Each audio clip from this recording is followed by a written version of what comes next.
del Señor. Puesto en pie, vamos a orar. Señor y Padre Celestial, gracias damos a ti por las bendiciones que derramas sobre cada uno de nosotros. Gracias te damos, oh Dios, porque estás cercano a cada uno de nosotros. Bendito es tu nombre. Y por hermosura, Señor, de la creación, la belleza, Señor, que vemos reflejada en cada una de las cosas que has hecho. Estamos regocijados y pidiendo que este tiempo de compartir, de aprender de ti, tiempo, Padre Celestial, de adentrarnos en tu palabra, sea uno de edificación. Bendice el tiempo de alabanza, el tiempo de oración, y pon la mano en la voz del Señor que viene a través de tu palabra y el instrumento que es tu predicador. Te pido que unidos todos podamos estar frente a ti y darte honra y gloria. En el nombre de Cristo. Amén. Muy bien. Podemos tener asiento.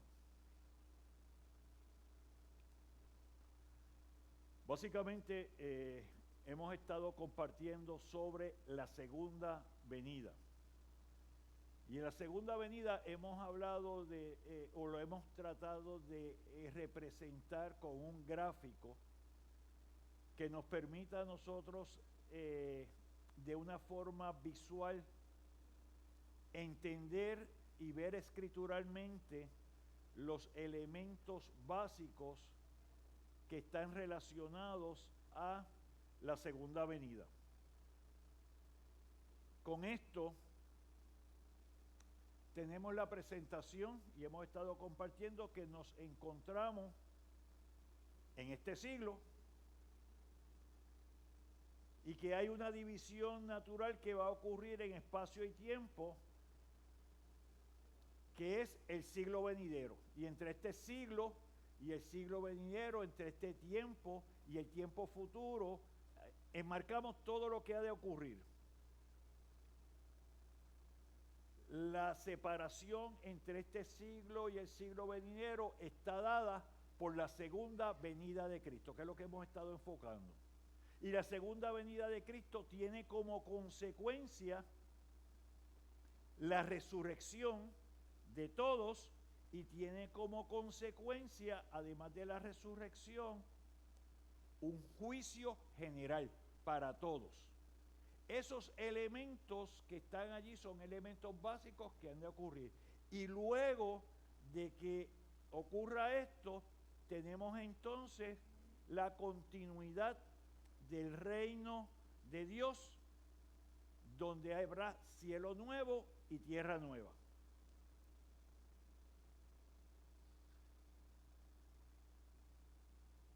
Y esto quiero traerlo porque estos elementos básicos son elementos que no importa la escuela escatológica a la que se vaya uno a referir, y escuela escatológica no es otra cosa que las diferentes interpretaciones de los eventos que han de ocurrir, y hay más de una interpretación de ellos, contienen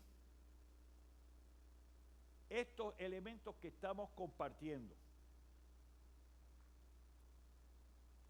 Ciertamente hay unas variaciones en términos de secuencia y alcance que varían en cada una de estas escuelas, y por eso, más que hablar de lo que enseña la escuela, yo prefiero ir a lo que enseña la palabra, porque lo que enseña la palabra nos da la base a nosotros para entender de forma correcta. Cuando escuchamos informaciones que pueden ser diferentes, vamos a ir a la Biblia.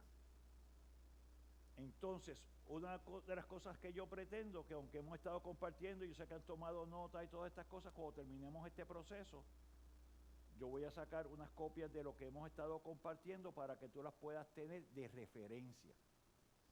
Y así las puedes estudiar y las podemos ir sobre ellas. Repasando entonces, la línea divisoria está dada por la segunda venida de Cristo y terminamos de compartir el juicio general. El alcance son los hombres vivos y muertos, justos e injustos. O sea, lo que significa es que en el juicio que va a hacer nuestro Padre Celestial a través de Jesucristo es para todos. El tiempo en la segunda venida de Cristo. ¿Y cuál es el resultado? El resultado es uno que lo hemos visto a través de la palabra: vida eterna o condenación eterna. Y ese es el resultado. ¿Por qué esta parte es importante? Porque esta parte nos lleva a nosotros a ver que no hay tal cosa como un lugar intermedio donde yo me puedo mejorar y pasar de un lado a otro. Algo que hemos visto a través de la enseñanza y principalmente en segunda de Pedro capítulo 3, es que dice la palabra que el Señor se ha aguantado, no ha hecho todo porque no quiere que ninguno perezca. Muy bien. Y que todos vayan al arrepentimiento. Esa parte que está allí es importante entenderla porque lo que nos refleja a nosotros es que después que venga el Señor en su segunda venida, no hay oportunidad. La oportunidad es ahora.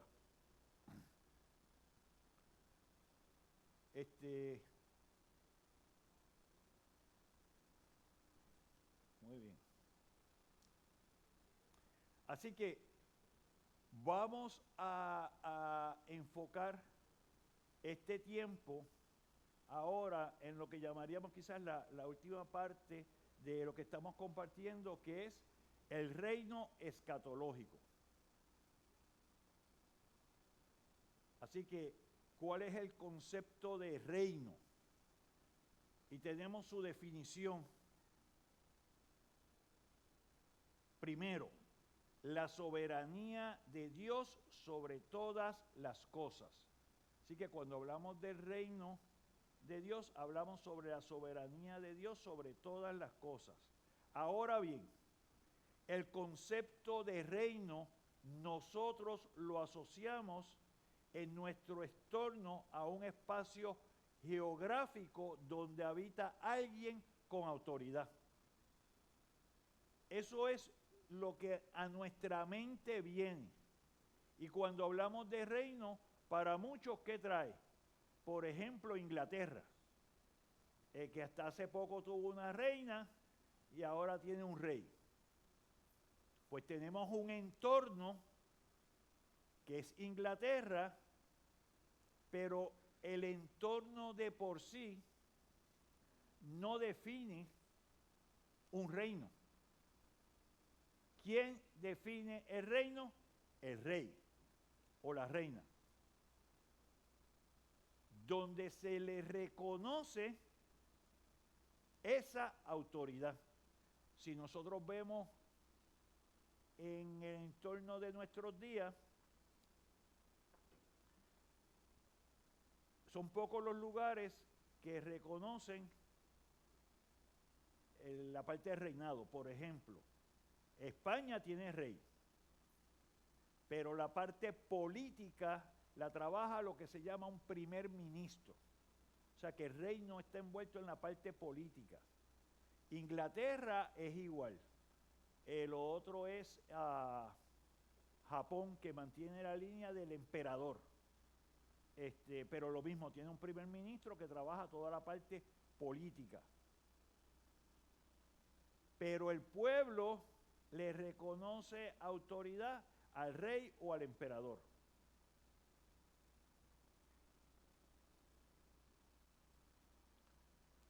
Cuando la Biblia usa la palabra reino, se refiere a la autoridad de Dios sobre todo el universo que ha creado. Entonces vemos que la definición corre de forma diferente.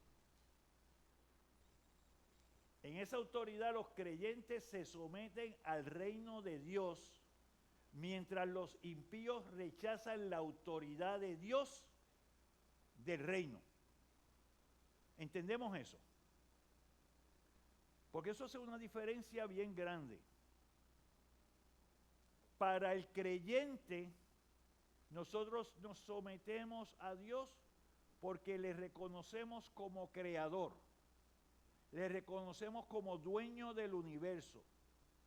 Así que esa autoridad nosotros la entendemos y nos sometemos a ella. Por eso Dios reina. Pero el impío rechaza la autoridad del Dios del reino. ¿Y qué es lo que se ataca entonces? Yo no tengo por qué someterme a Dios. Y eso lo pueden haber escuchado. Y entonces comienza un proceso de separación donde lo que ataco es al Dios del reino. Y esa parte la debemos entonces entender. Por eso es que cambia el concepto entre lo que nosotros vemos, lo que está alrededor nuestro, de lo que nos enseña la Biblia sobre esto. ¿Duda o pregunta hasta aquí?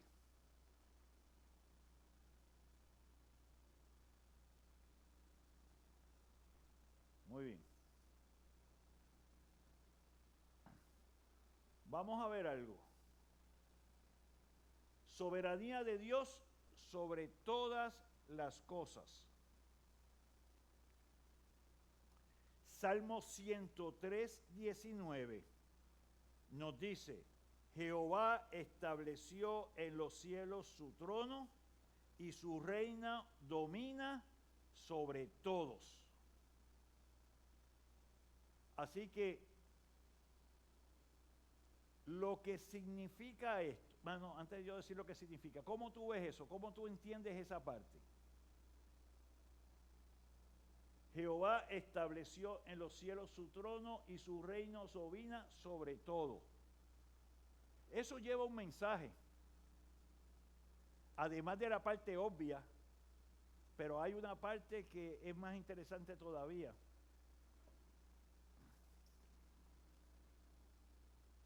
Francisco.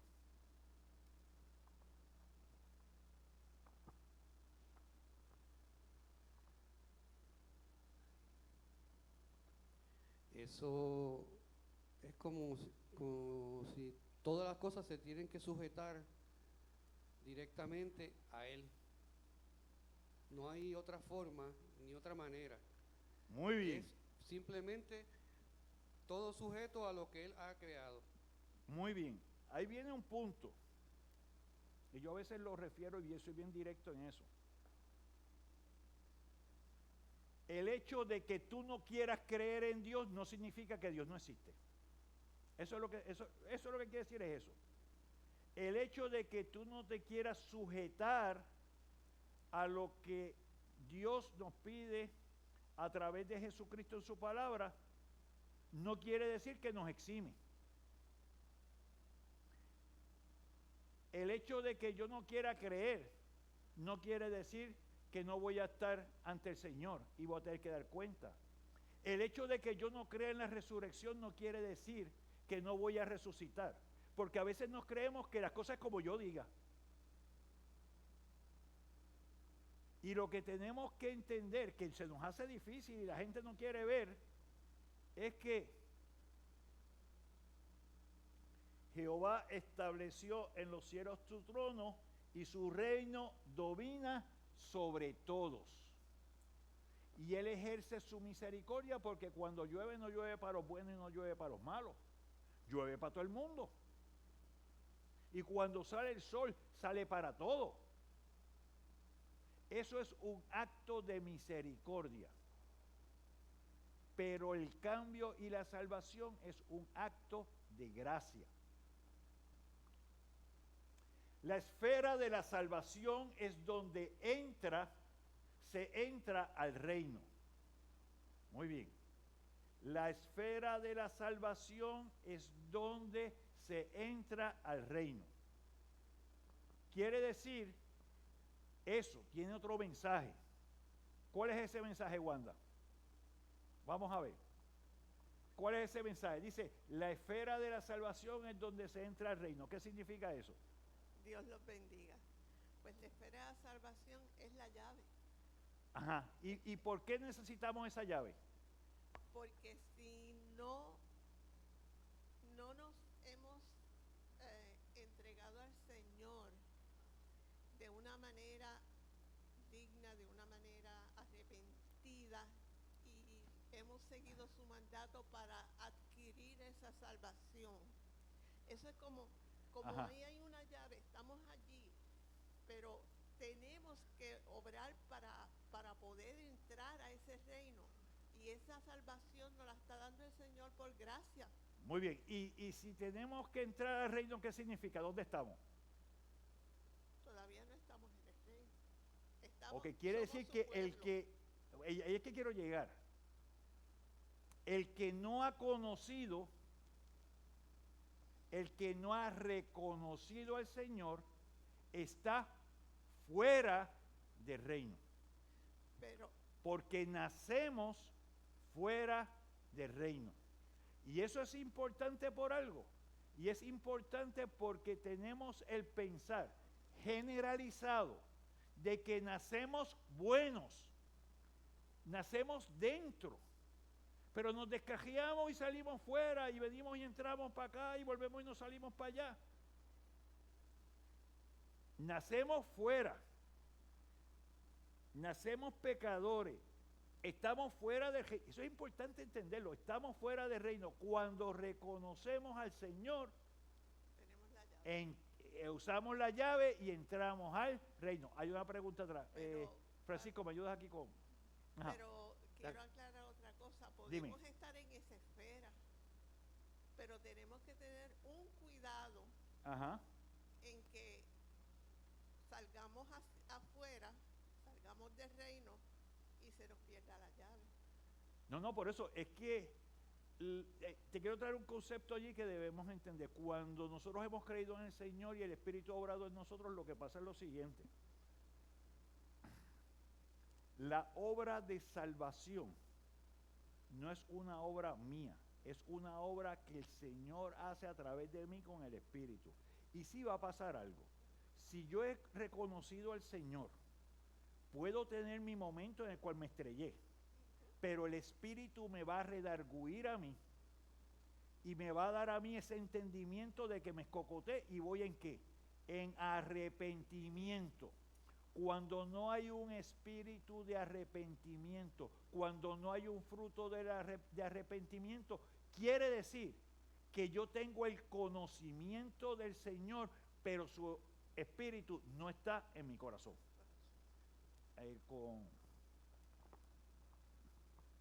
Hola. Me perdí cuando dijo que nacemos en pecado, si un baby no tiene pecado, y que nacemos fuera del reino, no entiendo. Ok, vamos a eso. Todos nosotros venimos con la cintila de pecado, todos. Entonces tú me hablas de un bebé. Ok, ¿qué pasa cuando un bebé muere? Por eso, ¿qué pasa cuando un bebé muere? Y esa función de qué pasa cuando un bebé muere, nosotros sabemos que el bebé no tiene conciencia de pecado. Pero por lo mismo te voy a traer otra parte para que veamos la manifestación de esto. ¿Qué pasa con los nenes pequeños? ¿Tú los enseñas a desobedecer? ¿Qué tú les enseñas? Obediencia, ¿verdad? Tú le dices, no toque. Eso es la tendencia que tenemos nosotros natural a hacer unas cosas. Y ciertamente, Y ciertamente nosotros estamos, porque el propósito de venir el Señor, y es lo que hablamos en Juan 3, lo puedes coger desde el 17 hasta el 21, donde habla de cuál es el problema del hombre. Y el problema del hombre está en que Jesús vino a salvar. ¿Por qué tú vienes a salvar? Porque si las cosas están bien y si somos buenos, Él no tenga que venir. Y dice, ¿cuál es la parte? El hombre que reconoce no es condenado, pero el que no reconoce a Cristo ya ha sido condenado. Nuestra base inicial no es que estamos bien con el Señor, nuestra base inicial es que no estamos bien con el Señor. Ahora bien, así como está esta pregunta, está la pregunta de ¿qué pasó con los indios? ¿O qué pasó con los aztecas? ¿O qué pasó con tribus que no conocieron al Señor? Romanos 2. Vamos a Romanos 2 y en Romanos 2, pues lo estudiamos aquí. Vemos cómo entonces en Romanos 2 se manifiesta y nos da una referencia de cómo Dios va a juzgar. Y dice, y esos que no estaban con ley, pero hacían lo que era según la ley de Dios, eso se le cuenta a ellos por ley.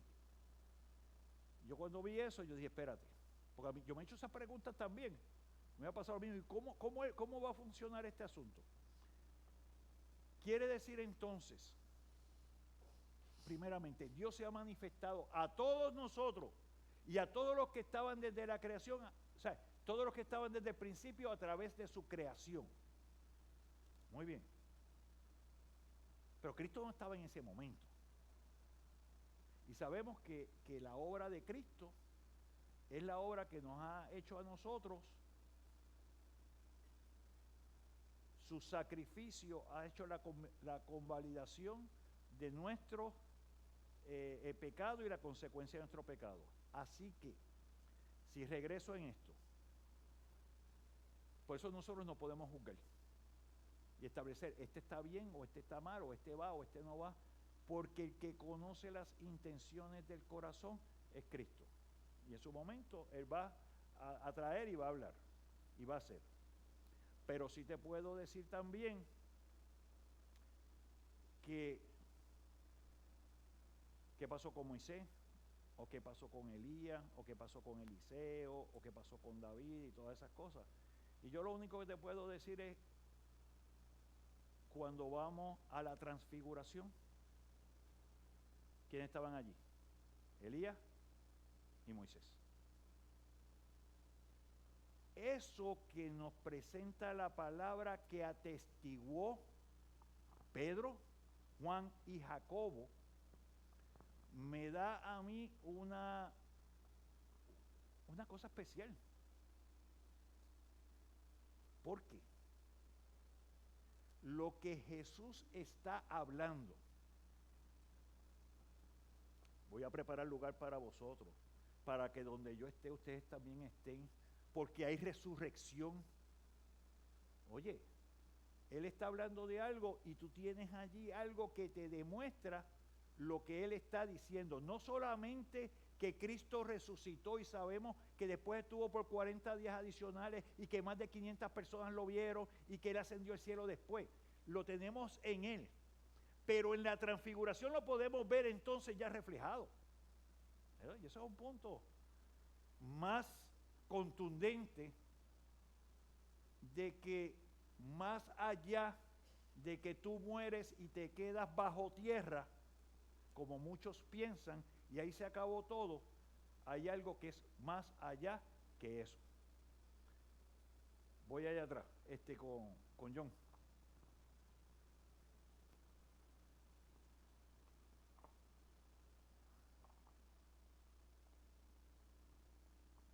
Pero él conoce el corazón, por eso le da a algunos por ejemplo, a Abraham, él conocía cuál era el corazón de Abraham, que Ajá. vivió en un sitio que todos eran idólatras y sabía que aún así él era fiel, por eso le dio confió en él. ¿Lo para llamó? Lo llamó para que pueda glorificar, hacer lo que él quería para sí, para la ciudad de ciudades. Sí. Y es esa parte donde en el ejemplo que tú estás dando, vemos la manifestación de la obra de Dios. O sea, su propósito Él lo cumple. Lo que tú estás hablando ocurre en Génesis 12, desde Génesis 3. Él había dicho, mira, va a haber una simiente, va a haber algo diferente, desde Génesis 3. Y en Génesis 12 llama a uno que no fue donde Dios. Él no dijo, yo voy a ser el padre de todas las naciones. Él no hizo eso. Dios lo llamó. Y eso va reflejado en lo que estamos viendo nosotros en este momento. Dios es el que nos llama. Dios es el que toca, Dios es el que convence. Nosotros tenemos un reconocimiento porque Él nos abre el entendimiento y me reconozco que lo necesito. Adicional, muchos de estos indios como aztecas, incas, también ellos vienen ya con la idea, porque ellos son descendientes todos de Babel, de la Torre de Babel, que ya estaban ya como idolatrando algo y van con ese pensamiento y se lo siguen pasando. Así mismo es, así mismo es. De allí viene, que eso fue lo que estuvimos viendo, cómo hay unas consecuencias que tienen una ramificación a nivel global, siendo esa una de ellas. Y vemos aquí, Lucas 18 del 24 al 25, al ver Jesús que se había entristecido mucho, dijo, cuán difícilmente entrará en el reino de los cielos los que tienen riqueza, porque es más fácil pasar un camello por el ojo de una aguja que entrar un rico, ¿en qué? En el reino de Dios. Ok, ¿cuál es el contexto de esto? El contexto de esto es cuando se está hablando con el joven rico, ¿y qué pasa? Le dijo, vende todo y sígueme. No porque tengas que vender todas las cosas, pero Jesús sabía qué era lo que reinaba en el corazón. Y estaba allí y él le dijo, mira, desde pequeño yo he hecho todos los mandamientos, yo los sigo todos. ¿Qué más me falta para entrar al reino de Dios? Si lo he hecho todo, ¿qué más me falta? Entonces allí viene el punto de que o yo entro al reino de Dios por las obras que hago, o entro al reino de Dios porque adoro y alabo al Rey. Y ahí está el punto. Cuando nosotros tenemos otras cosas en las cuales depositamos nuestra confianza y son las que rigen nuestras vidas, pues no es Dios el que reina. Reinan otras cosas. Conocemos de Dios, pero no bregamos según su voluntad, bregó la mía y cuando las dos se alinean pues estamos bien. Si estamos desalineados, la mía y no la de él. Ese tipo de pensar es el que tenemos que ir trabajando con él y a medida que le conocemos y le entendemos, vamos entonces bajando nuestro nivel de influencia para reconocer entonces que aunque a mí no me haga sentido, que para mí no sea fácil, para el Señor lo es. Entonces me siento bien haciendo su voluntad. Porque la puedo hacer, es una obediencia que la hago con gozo porque entiendo que al final del día lo que Él quiere es bueno y santo para mi vida. Eso se coge con la práctica. Yo te lo puedo decir, tú dices, se suena bonito, pero la vida no funciona así. Yo te digo, suena bonito, la vida funciona así, pero hay que empezar a experimentarlo paso a paso. Porque no todos van a salir como queremos, pero no quiere decir que no es como Él quiere para nosotros. Próximo. Muy bien. La esfera de la salvación es donde se entra al reino. Y estoy mencionando esto porque estamos yendo sobre varios versículos bíblicos que son los que nos hacen entender de que hay que entrar. No es que nacemos en el reino, tenemos que entrar al reino. Respondió Jesús, de cierto te digo, que el que no naciere de agua y del Espíritu no puede entrar en el reino de Dios. Quiere decir que reconociendo a Cristo a través de la salvación es que nosotros entramos al reino.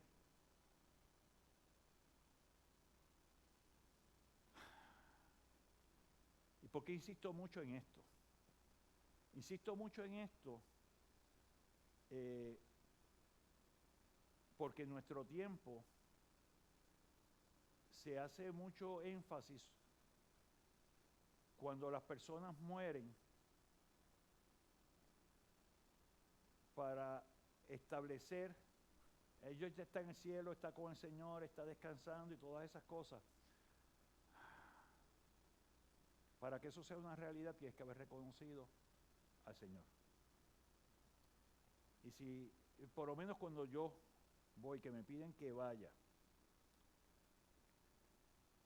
a compartir la palabra en un funeral,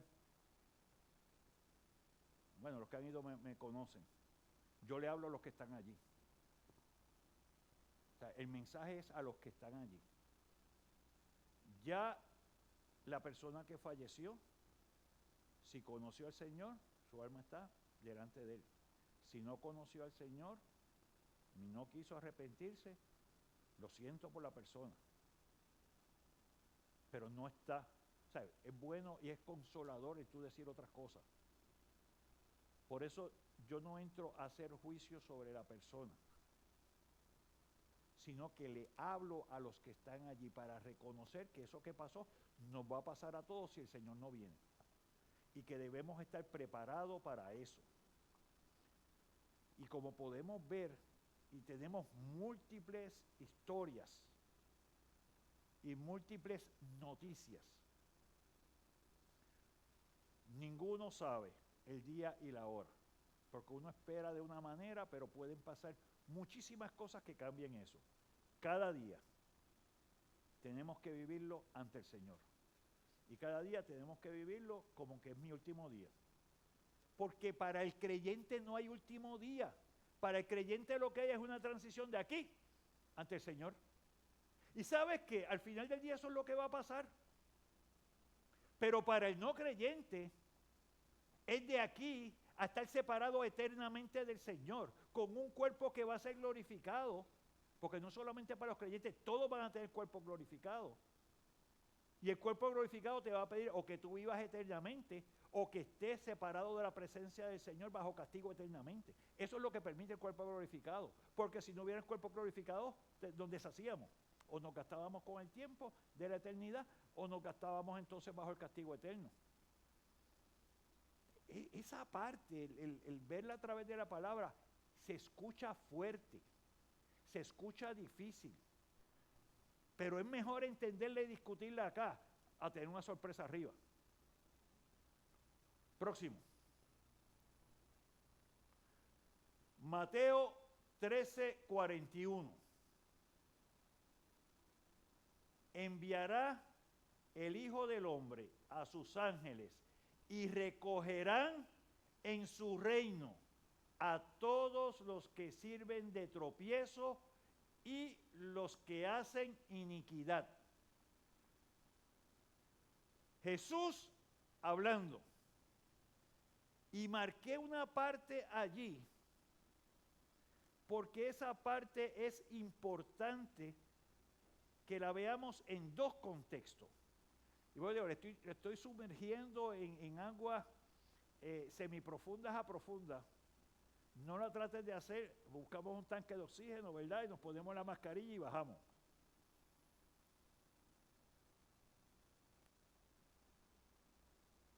Rafael, dame el micrófono a Rafael. Vamos a coger esto por parte. ¿Cómo empieza? ¿Qué es lo primero que va a hacer el Hijo del Hombre? ¿Qué es lo primero que va a hacer Jesús? Allí en ese versículo.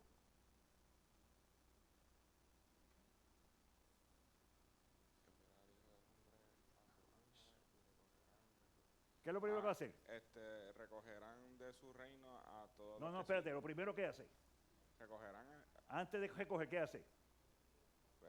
pero no estás hablando del Hijo del Hombre. Sí, sí, sí, pero ¿qué es lo que va a hacer? Bueno, pues Dios va a enviar a su Hijo, ¿Enviará qué? al Hijo, ¿Al Hijo del Hombre? al Hijo del Hombre y a los ¿Y a quién más? ángeles. ¿Y a quién más? Y a los ángeles. Ok, paramos allí, para ir con calma. ¿Dónde más nosotros vimos eso, que Jesús lo dijo? ¿Dónde más? Cuando él habló de qué? ¿De qué parábola? Dímela, esa misma es. Aquí, la punta de la lengua, saca la lengua y la veo. No, no es el sembrador, ¿de qué? ¿La del qué? Aquí, ¿cómo es? La del trigo y la cizaña. Es lo mismo, ¿verdad? Es una constante. Digo, vendrá el Hijo del Hombre, ¿verdad? Con sus ángeles. ¿Y qué va a hacer? Ahí separarán el trigo de la cizaña. Ok, y aquí dice, ¿verdad? Recogerán, pero esta palabra de su reino. ¿Por qué de su reino? Porque todo el mundo es su reino. Ok, una, dos. Y quiero conectarlo, y voy con calma porque quiero que si tienen dudas me las traigan. Quiero conectarlo con lo siguiente.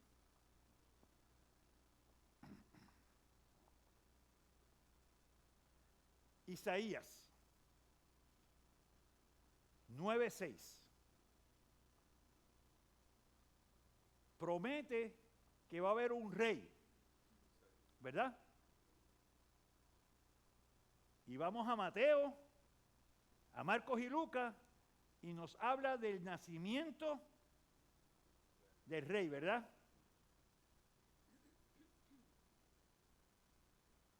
¿Y por qué nos habla del nacimiento del rey? ¿Cómo sabemos que nació un rey? ¿Por qué? Voy con calma en esto. ¿Por qué sabemos que nació un rey? Porque, Contéstame y después con Iris. ¿Por qué? porque pasaron las mismas circunstancias y las mismas descripciones de las que se venían hablando antes de él. ¿Quién tiene Isaías 9:6? Si alguien lo buscó. Acá, me lo va a leer Natalie.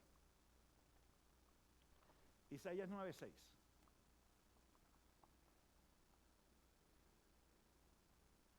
Dice, 750 años antes de Cristo. porque un niño nos es nacido, hijo nos es dado, y el principado sobre su hombro, y se llamará su nombre admirable, consejero, Dios fuerte, Padre eterno, príncipe de paz. Amén. Desde allí estás hablando, ese es el que viene. Ese es el que viene. Entonces, ¿por qué reconocemos a Jesús como rey? ¿Qué pasó como parte del nacimiento de Jesús?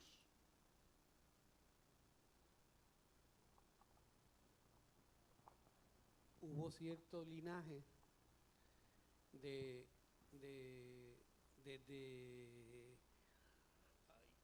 David Ajá. hacia acá, que a través O sea, hay una parte que es linaje, muy bien. ¿Pero qué más sucedió?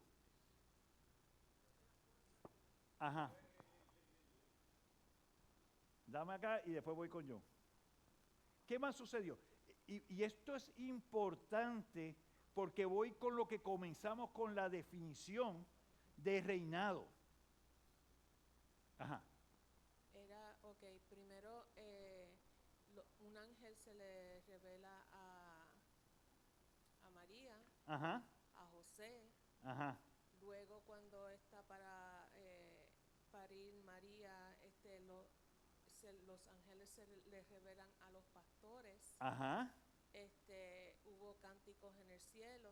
Ajá. Porque os ha... nacido hoy en la ciudad de Belén un Salvador. Ok. Y ¿Qué fue lo que le dijeron a Herodes? que iban a ver al rey. ¿Dónde está el rey que ha nacido? Y el reconocimiento, mira lo que es esto, para que lo veamos en la historia bíblica, lo reconocen los gentiles que están representados allí por los magos de Oriente. Ellos son los que reconocen y dicen, oye, pero ven acá, aquí te nació el rey. O sea que es la primera representación que vemos allí de reconocimiento del nacimiento de un rey. Eso lo vemos acá, además de la manifestación celestial que la vemos a través de los ángeles. John. Los profetas venían anunciándolo desde ya hace siglos y los hechos que estaban aconteciendo. Eso es así. Entonces, desde Malaquías hasta el nacimiento de Jesús pasaron 400 años de silencio. Pero cuando Jesús va al templo, que lo van a presentar, ¿quiénes estaban allí?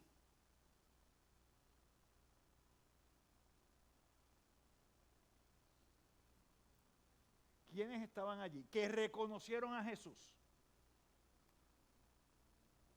Oye, voy a hacer una trivia para la velada navideña. ¿Quiénes estaban allí?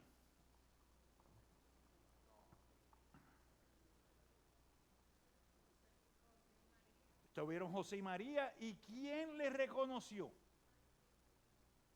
¿Quién los reconoció allí? Mis ojos han visto la salvación. ¿Quién dijo eso? ¿Ah? Simeón. Ajá. Muy bien. Oye, la verdad, muy bien. Oye, tú viniste hoy como que en el tune. Está bueno. Mis ojos han visto la salvación. Y allí también estaba ¿quién? Ana. Estaban los dos.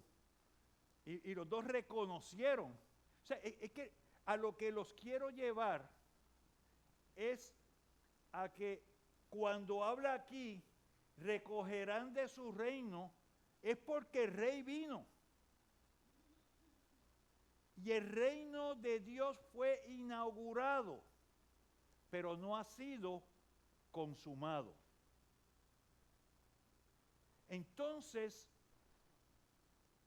muchas veces hay planteamientos que vienen sobre la parte relacionada a Apocalipsis 20, que es la parte que tiene que ver con, que habla del milenio, y lo que sucede regularmente es que hay una interpretación que te lleva a que eso ha de ocurrir luego de la segunda venida. Pero ¿qué tal si el rey ya vino? Si su reino fue inaugurado y en su segunda venida se cierra todo. Quédense con eso en mente porque vamos a seguir hablando de eso. No.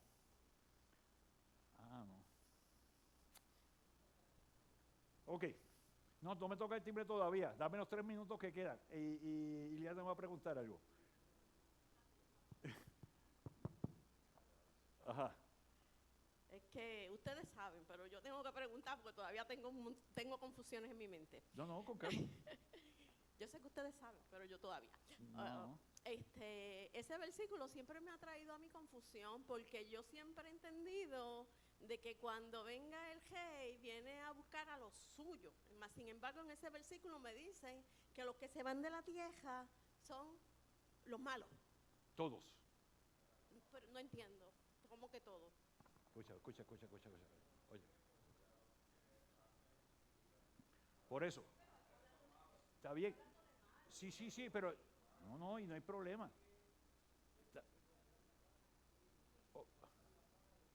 Ajá. Sí, no, está correcto. Todo no está bien.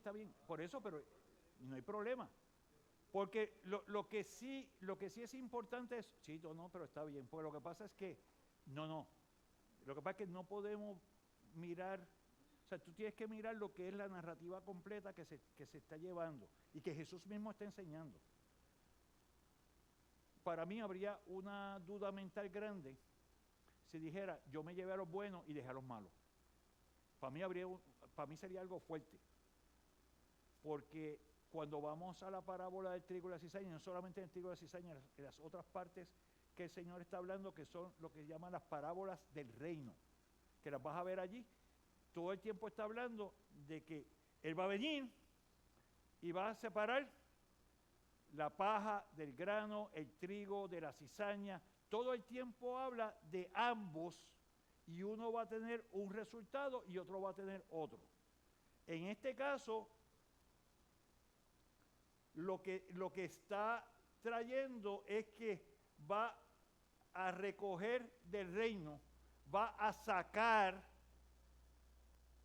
ahora, porque sabemos por la enseñanza de la palabra que cuando esté el reino de Dios, cuando estemos todos ante Él, no van a estar los malos, no vamos a estar en cuerpo como estamos ahora. Eso queda fuera. Así que en el momento de la segunda venida, cuando ocurre la resurrección, todos vamos a tener cuerpo glorificado porque es la única forma en la cual podemos entrar ante la presencia del Señor. Pero lo que va a pasar allí es que va a haber juicio. O sea, todos nos vamos a presentar y unos van a ser separados y unos van a quedar ante el Señor. Pero todos vamos a estar allí, todos vamos a pasar por eso. Hay otra pregunta y seguimos. Anthony, me da break, ¿verdad, Anthony? Está bien. Vamos acá.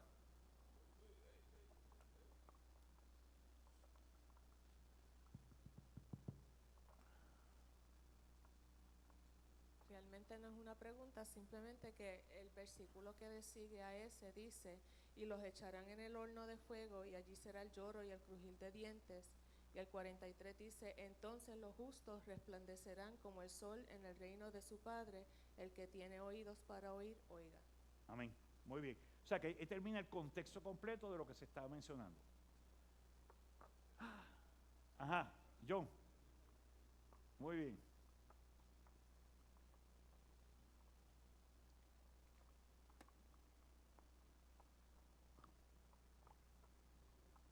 O sea, debemos ser humildes buscando su voluntad para que Él nos pueda iluminar el camino en todo momento.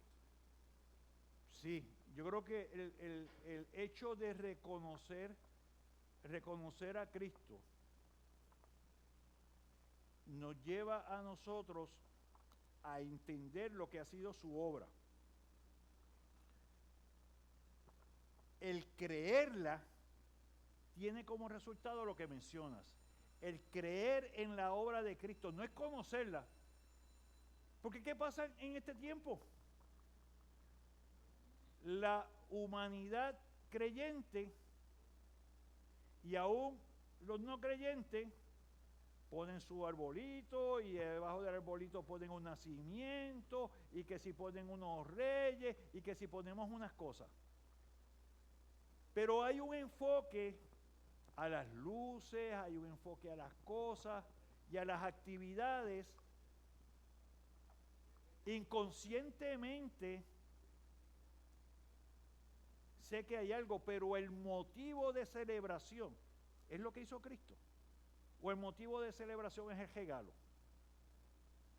Entonces, allí es que viene lo que estamos diciendo. Una cosa es yo escuchar, yo tener un entendimiento, y otra cosa es que mi corazón esté inclinado para que con humildad, como estaba mencionando, podamos aceptar lo que el Señor quiere para con nosotros, para que con humildad nosotros le adoremos, para que con humildad nosotros veamos que su voluntad es buena para conmigo. Así que es un proceso de que a la medida que yo conozco al Señor y veo y experimento, porque lo bonito de tener una relación con el Señor es que esto no es teoría. Nosotros tenemos conocimiento porque no hacemos las cosas a ciegas, las hacemos porque las entendemos. Y la experiencia nos permite aumentar la fe,